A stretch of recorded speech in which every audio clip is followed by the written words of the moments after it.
My dear friend Camarga, just think about how much I can help. What? You? I thought I'd seen the last of you. That is to say, we meet again. Oh, come now. I'm sure we can reach an agreement that is to everyone's liking. I'm prepared to offer you an exclusive, once-in-a-lifetime investment opportunity. Thank you.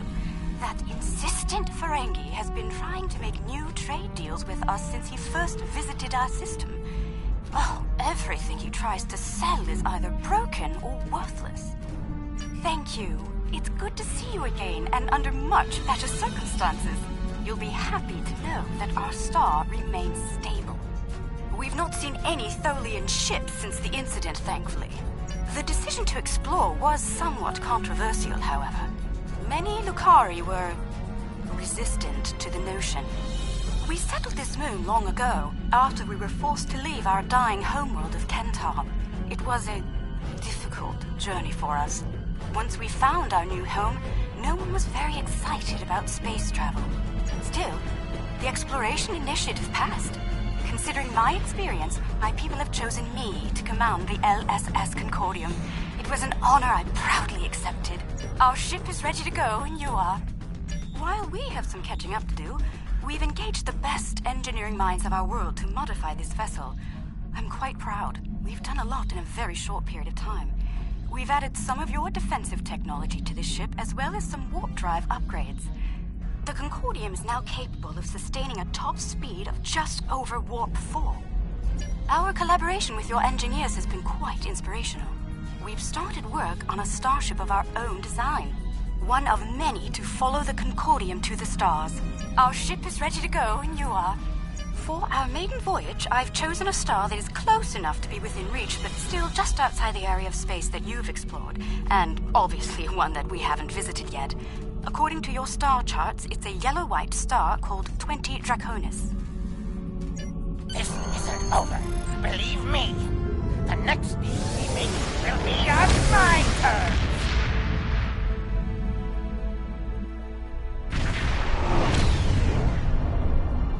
We've arrived on the outskirts of the system. There's a large field of rocky debris and asteroids. We're picking up various metals and crystalline formations. Should we approach one of the larger asteroids and take some more readings?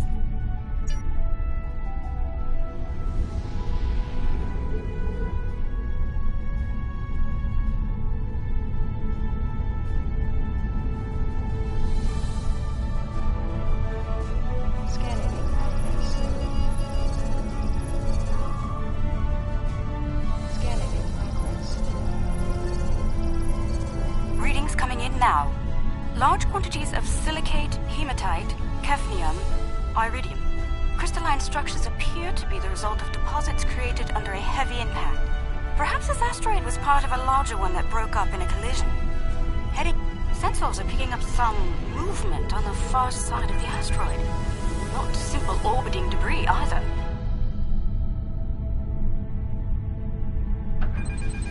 Cosmozoans, they're beautiful.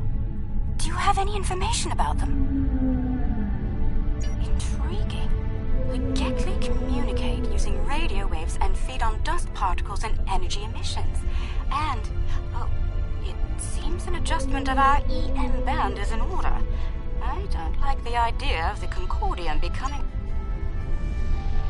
Scanning in progress.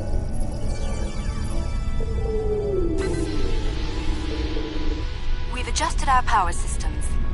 I'd like to gather more data on the Gekli before we move on. An excellent idea. We'll be able to track their movements and learn more about their migratory patterns and feeding.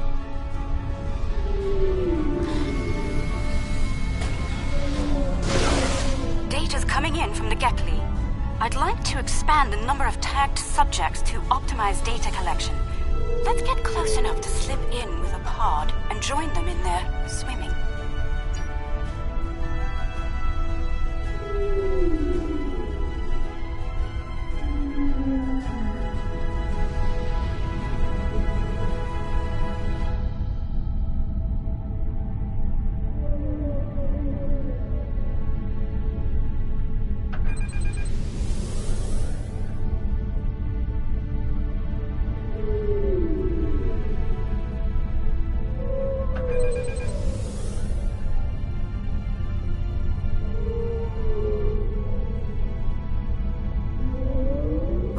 close-up readings from all of the creatures.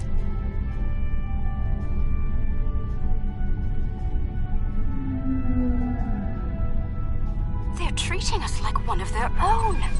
They're trying to talk to us with their radio waves. That was incredible. What a singular experience. We've spotted a larger group of them in an area not too far from here. This looks like a...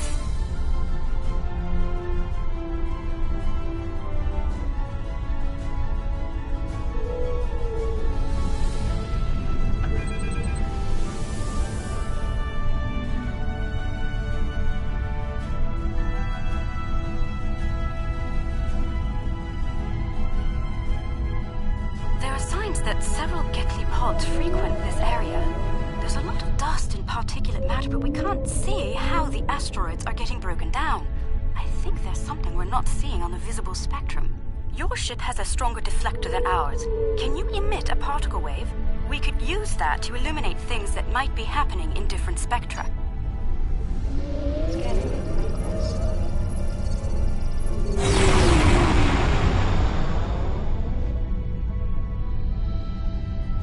Kind of subspace shearing here. It's causing cosmic strings to snap off and break up the asteroids. That must be why the Gately feed here. There's plenty of particulate matter for them to consume in the debris fields. I think we've collected some solid data here. We're ready.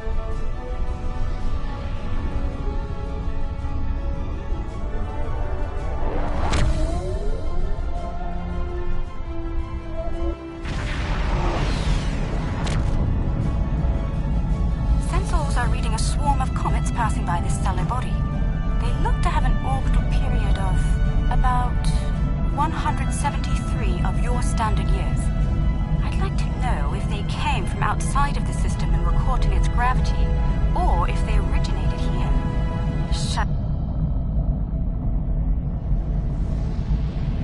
Scanning in progress. This comet is mostly ice and dust.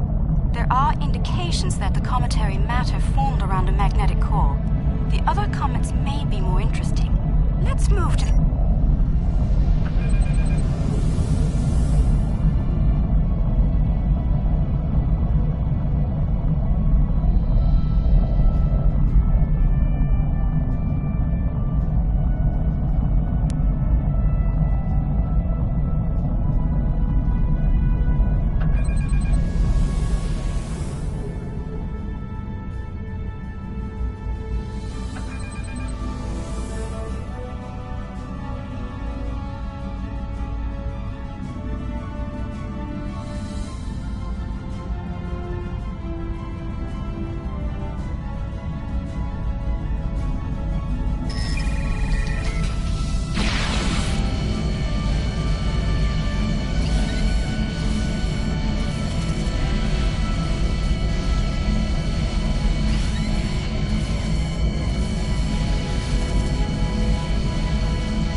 shows signs of magnetic radioactive matter. This comet may have seen some interesting particle fields in its wandering.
activity should be steady.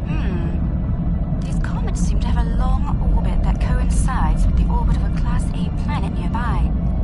I'd like to launch a probe and see if the cometary movements have had any impact on the planet.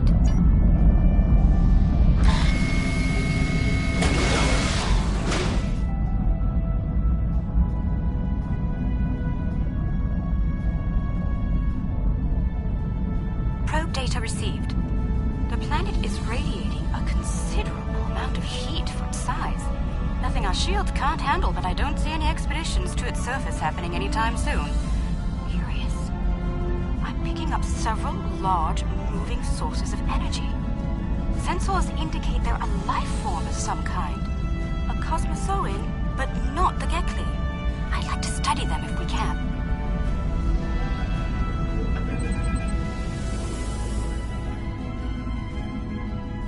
The planet is geothermal in nature. Its surface is partially molten.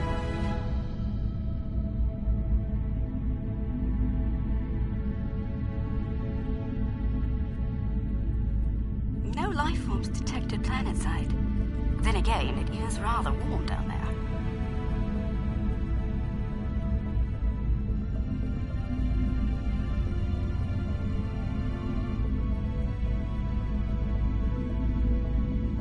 There they are. Magnificent, aren't they?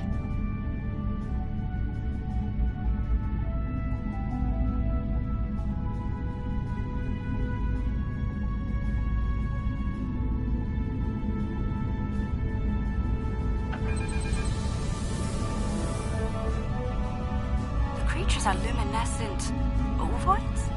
I'm not sure how to describe them. They remind me of an aquatic life form native to Lucari Prime. There are little ones huddling close to the planet's atmosphere. They must use the heat and the planet's electrical discharges. Interesting.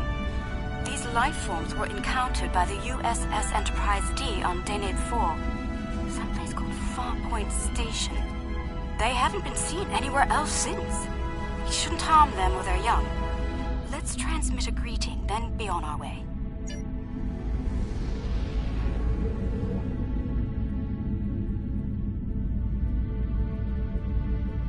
Scanning in progress. The color display must be a form of communication. I didn't realize that life forms could exist in this fashion, living off the heat of planets, feeding on the particles in space, absorbing radiation from the cosmos. There's so much to see. Let's head to the next planet.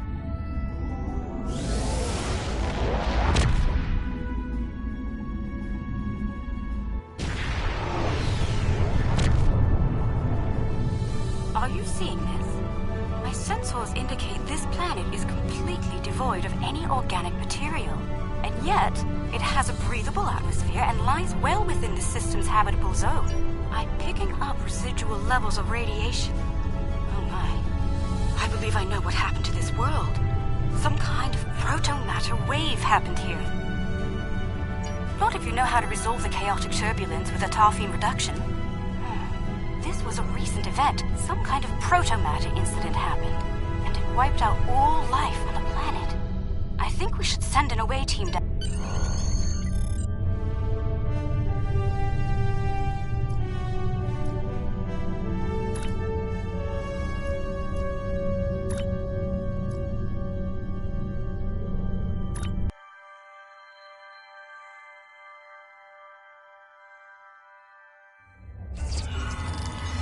Oh, not sure I'll ever get used to transporters.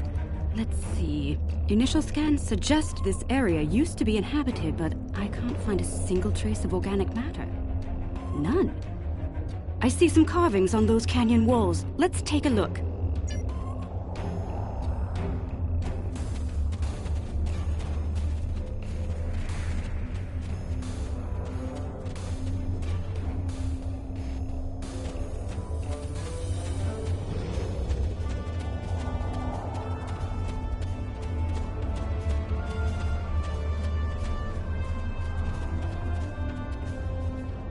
The walls of this canyon were worked by tools.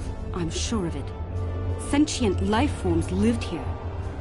Until the proto-matter detonation. This pillar here, it's Seems to be a sign pointing to that canyon. Perhaps a pathway there leads to a settlement of some kind.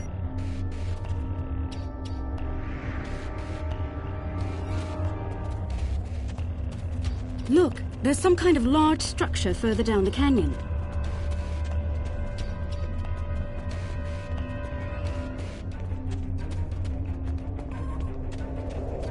Look at the size of that plaza.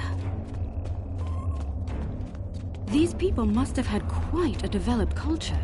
Let's take some readings up there. This looks like a town square or ceremonial center of some kind. I see some murals on the far side of the square over there by that arch. I'd like to examine them. They might tell us more about this place.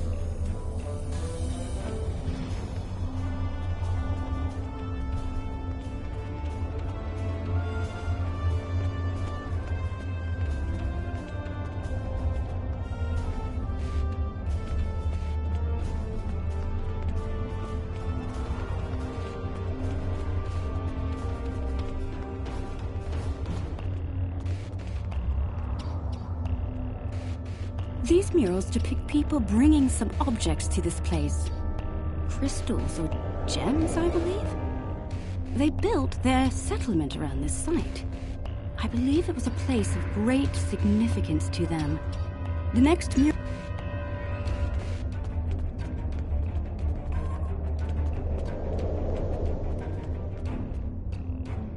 This mural depicts the construction of this large structure. I suspect it was a temple or a place of contemplation for the people. The crystals were revered by the locals, perhaps even worshipped by them. We'd better have a look at the next mural, don't you think?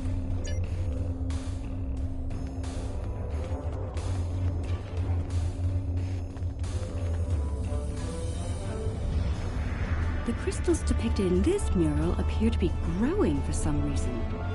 I wonder if this is a symbolic or literal representation of events. Perhaps the structure needed to be modified to hold the volume of crystals they collected over the years. Quite the enigma we found here. I suspect there's more to be found inside. Getting there will be a challenge, however. According to my scans, these pillars are connected to some kind of massive mechanical structure. Probably the peak of technology for these people. I believe it's some kind of opening mechanism for the structure's door.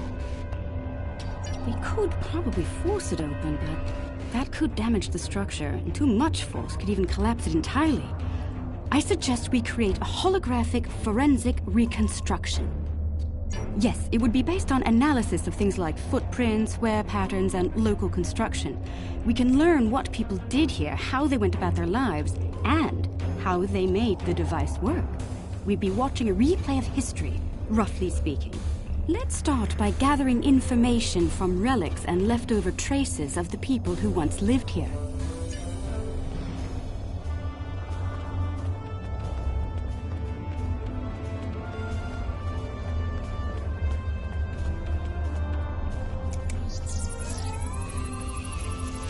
These artifacts were used with opposable thumbs and indicate a likely handspan of 22 centimeters.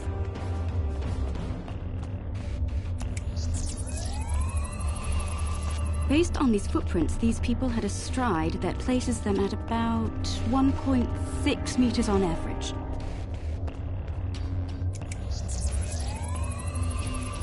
The wear patterns here show us that people leaned against here frequently. This was a meeting and gathering area. Strange. These relics should be covered with dust and sand, worn away by time and wind. But they're all uncovered. No organic matter left, and everything left behind in its place. Frozen in time, like... Yes, the evidence seems clear. The proto-matter detonation happened only weeks, perhaps even days ago. We're going to need to make an accurate simulation to continue our studies here. I suggest using modified pattern enhancers to do this.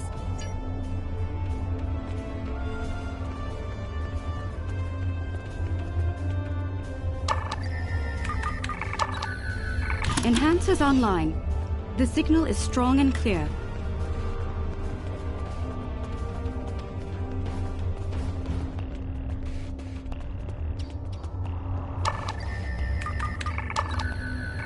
2 down, 2 to go.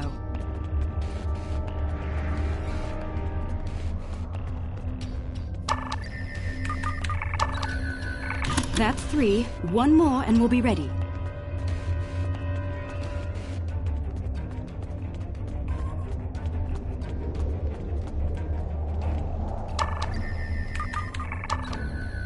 That's the last one. All enhancers online and standing by. Alright, the enhancers should give us pretty good image range. Your tricorder can then act as the center of the network control for the enhancers. I can tie in my data to your tricorder whenever you're ready. Get a little close to the center of the square so we can see what happens.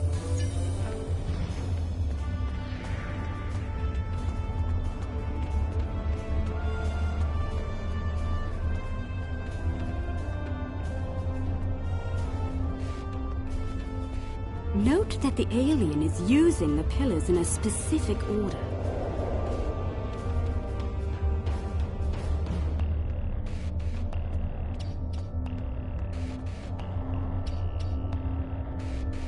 They're making the murals match up on each pillar.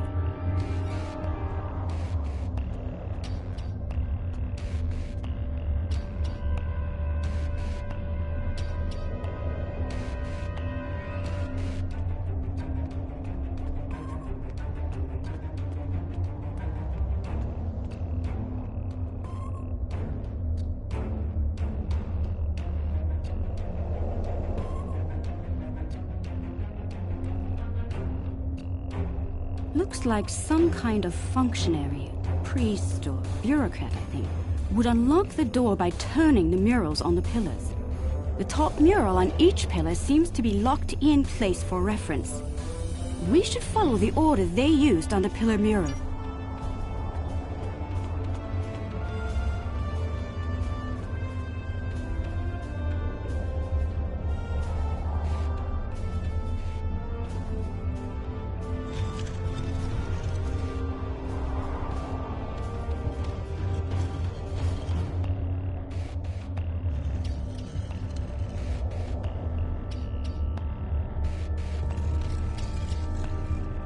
Can you hear that? That's the first pillar set in place.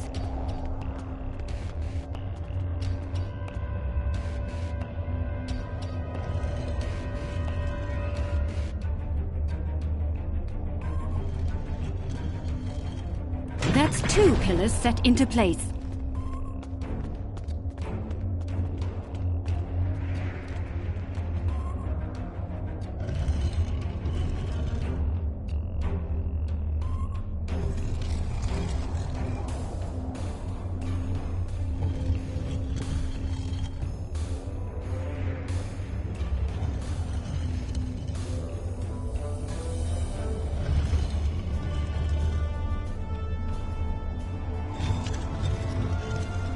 Three pillars are locked in now.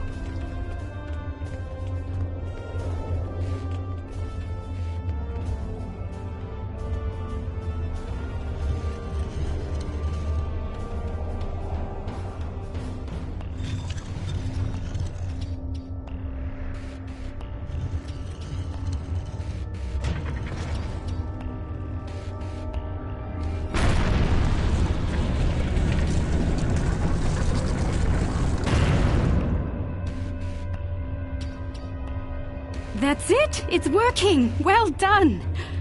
Shall we see what secrets this building holds? I think I see another mural inside the doorway. We should take a look at it.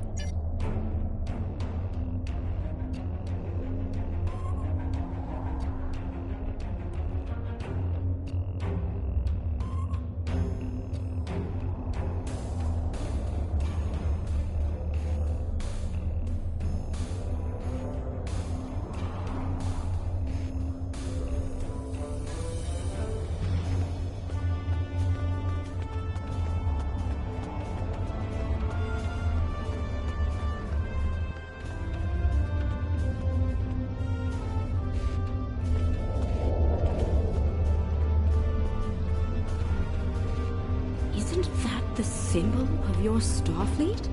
How did it get here? How could it be in a temple of people who don't even have electricity, much less space travel? This is getting stranger by the minute. We should search the temple for more mural.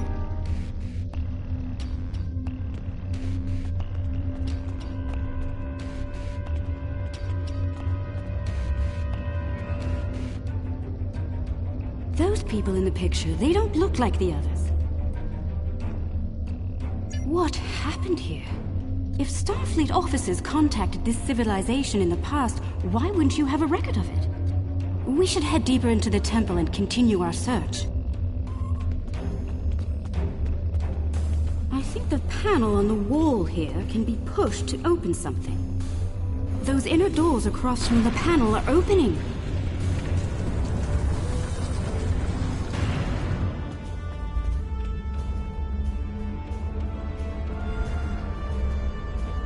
What is all of this?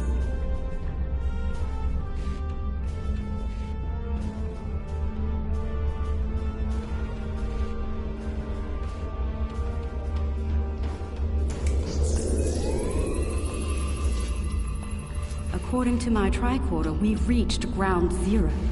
This is where someone detonated the protomatter bomb. From here, a self-propagating cascade of proto-energy radiated outward in all directions, washing over the entire planet. Doubtful. I believe what did this was built specifically as a weapon. There's no new ecosystem. All life was eliminated.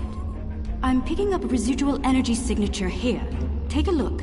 16-centimeter wavelength with a slight kaon leak. I've seen this before.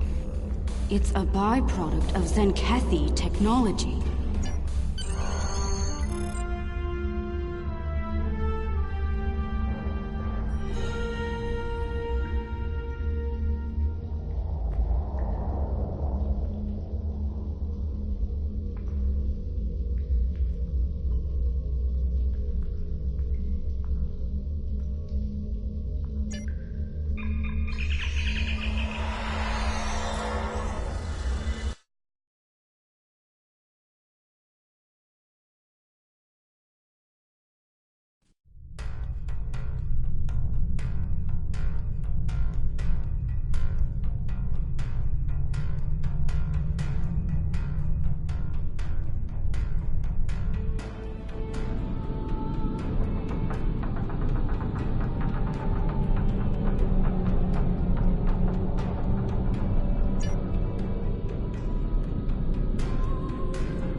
You're trespassing. I'm claiming this station as salvage, along with everything in it. A little piece of history like this will be quite the vacation site. Experience life on the final frontier at Modron's K-13. But I digress. Unless you're here to discuss leasing opportunities, I suggest you beam off. Careful. This old beauty needs some serious repairs. It'd be a shame if something happened to you, or the active stasis pods my men found on board. Fair warning, my Nausicaan gods aren't very fond of intruders.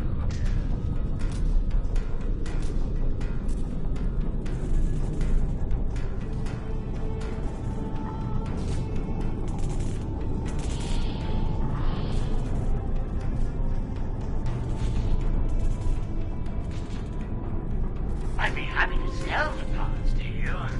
Consider their living contents a promotional bonus.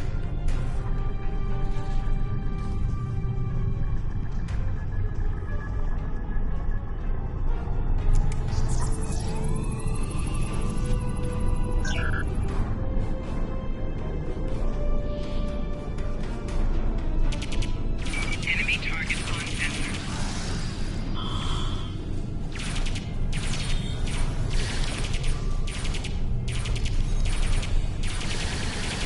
Precision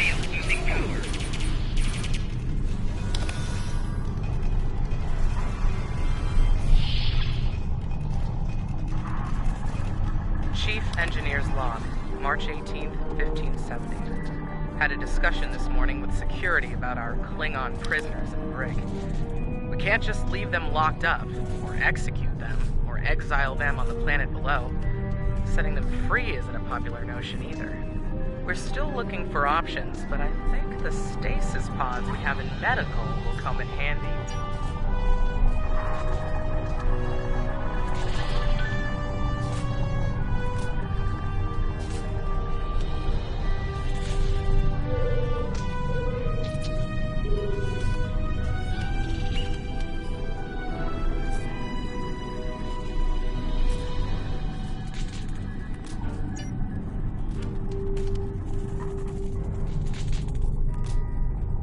Chief Engineer's Log, Supplemental. By my account, we've been hurled back in time to the 16th century. To make matters worse, we're a very long way from the Deneva system. None of our shuttles are warp capable, and even if we could get to Earth, we'd be in the wrong time. In short, we're stuck. There's nothing to do now but wait and try to conjure up a way to get back to the right time.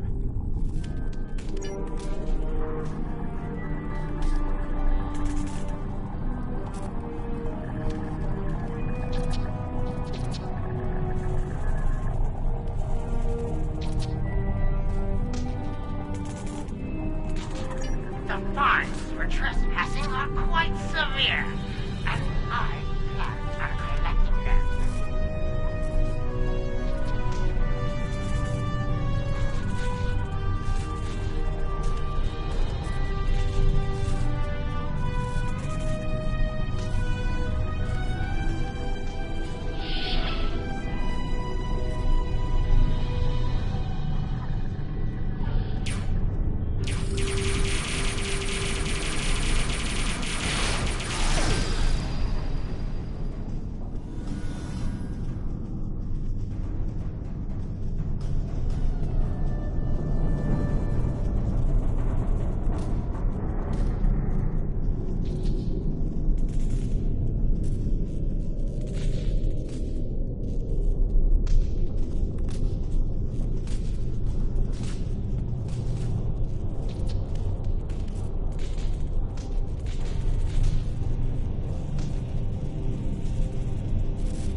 Chief Engineer's Log, April 17th, 1570.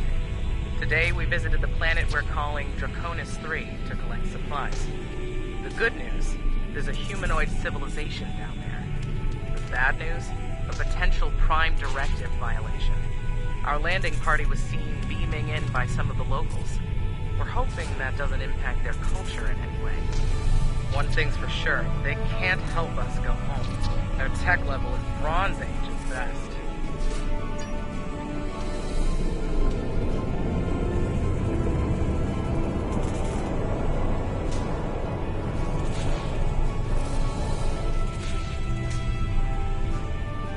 Trying my patience is going to cost you dearly.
Damage detected.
Chief Engineer's Log, July 26th, 1571. Most of us went into stasis this morning. There weren't enough pods for everyone. 3 of us had to stay awake. We drew lots. Vaughn, Sheridan, and I were the lucky winners. Since we're out of options, I've decided to go native and live out our lives in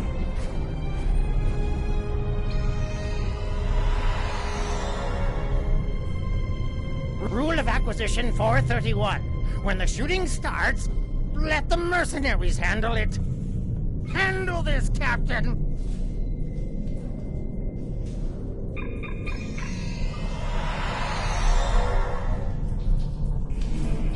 The crime is trespassing.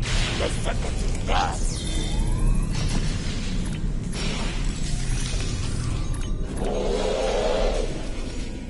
Enemy target down. Shield losing power.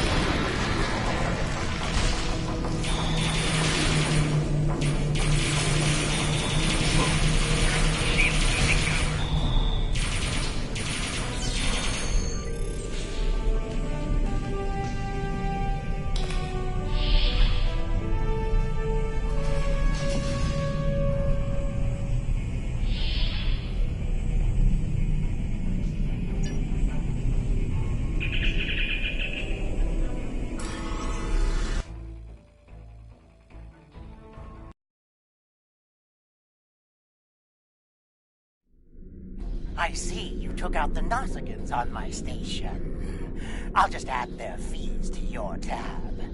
I do hope you're good for it. Otherwise, I might have to take possession of that pretty ship of yours. Come to think of it, I'll be taking your ship anyway. Whether you're alive or not when I do is up to you.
learned so much out here. Indeed. I'd say our first flight was a success. Now we need to share our discoveries with everyone back home. I hope today's events will convince my people of the continued need to explore and to be part of the galactic community. With luck, we'll do this again sometime, and soon. On behalf of the Lukari people, thank you.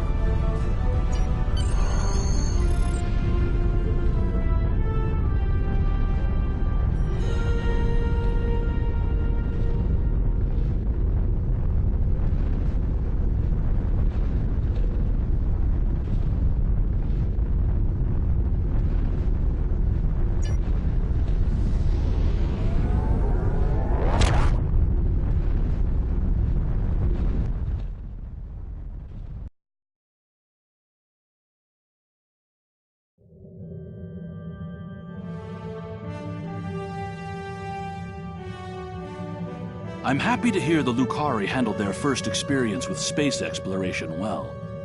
There's talk of their desire to join the Federation, and from what I'm seeing, they'd be fine members. The mystery of Station K-13 has been solved, although the past violation of the Prime Directive by some of its personnel is a concern. Hopefully the crew preserved in stasis pods will be able to shed a little more light on that situation. Finally, this news of a Zenkethi protomatter weapon is disturbing. I'll be looking into it from all angles, diplomatic and military in particular. We've fought a war with them before, and I'd prefer avoiding another now.